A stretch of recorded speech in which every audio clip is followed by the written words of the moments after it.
The planned privatisation of the energy sector in the communes caused a lot of anger. Mr. Turpel of the FNCTT-FIL Landesverband Union and Mr. Tomé of the FGFC Union voiced their opinion on this delicate issue. The Chamber of Deputies are discussing a bill which would give the Commune of Luxembourg the possibility to transfer employees who are currently working in gas and energy sector to private companies. The background is the liberalisation of Europe, but it is important to know that in our case the law goes much further than the liberalisation requires. As regard to liberalisation in Europe, it is logical to adjust the purchase and sale of electricity and gas in a private company, but as regards to management of our network, a network is not liberalised, a network is maintained. A network has to be looked after. There is only one single network and it has to pass by the public hand. Here we are at the FGFC, the Commune Employees Union. We are the only union in Luxembourg that only focuses on the interests of commune workers, not only for civil servants and commune workers, but also for our current employees and private employees. We have been working in this sector for almost 100 years and we understand the issues well as experts in the field. We have a lot of people with references who know very well what happens in the communal sector. The current issue, which concerns us most right now, is the 5846 bill that we see as transfer of employees from the energy sector in Luxembourg and also possibly in Esch. What is the 5846 bill? There is a possibility, if the Chamber passes the law on Wednesday, that employees who work for the energy and gas plants will be transferred to private companies.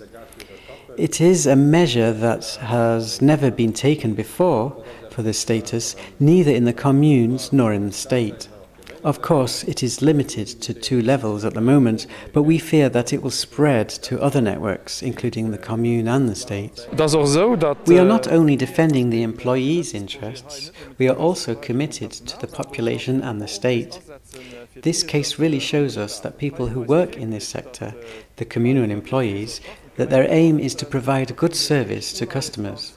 Currently, if there is a problem on our network, or for our clients, one of the commune employees goes and solves the problem directly. If their sector is privatised, this service becomes payable.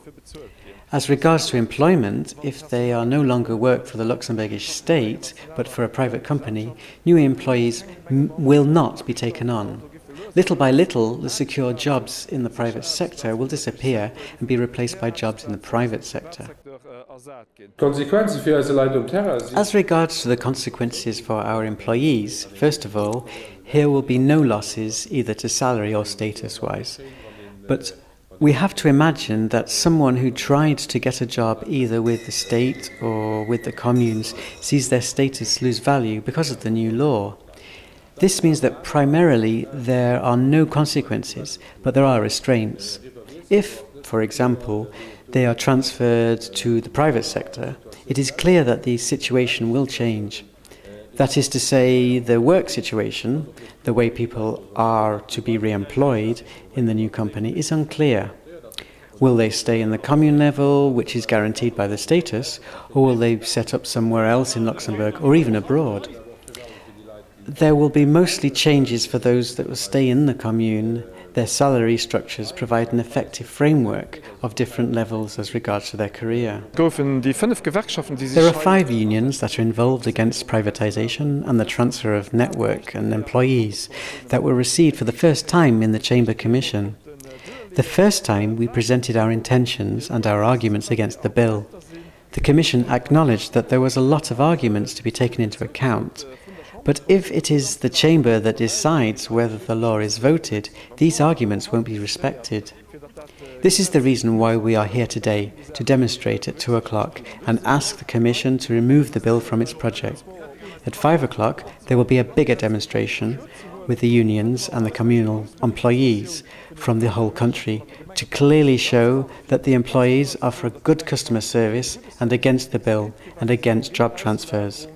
If the Chamber keeps the bill in its project, we will strike tomorrow in front of the commune near the gas and electricity plants, all of the consequences that it entails. The conclusion of this matter is that we will defend ourselves vigorously against further degradation of public service.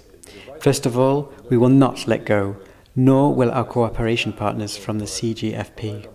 Second of all, we can defend ourselves against this tactic. And in all politics, we do not have even a contact. That is why we chose other ways of reacting. Reactions we maybe did not have before. This is a clear message. The fourth point is that we are involved for our employees. We will fight for the employees, and if their status is threatened, there'll be no more messing about.